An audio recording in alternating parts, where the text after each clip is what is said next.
Wiecie co, jak ktoś je w szpitalu, no to się idzie ino śmiać z tej sytuacji, w której się znajdował. I ja obiecała mojej koleżance z sali, że ten widz, który ja wam teraz powiem, to ja go nagrą. I to będzie widz, to ja jest tako święto, nie? To nie mój widz, to jest widz od Tatiany. Pozdrawiam Cię, Tatiana. A widz jest taki, szpitalny, ze szpitala.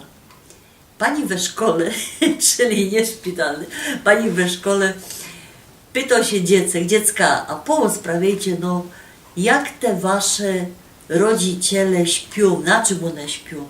O tam się jeden głosi, padoje, moje to śpią na takim słomianym sienniku, takim sztruzaku, on strasznie chrzęści, a moje to na pierzynie śpią się Asi, zaś tam jeden.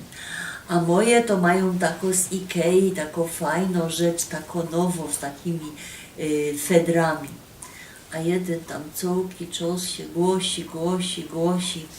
I ta pani go w końcu do głosu dopuściła i go do padaj no Hanysku, jak te twoje rodzice śpią.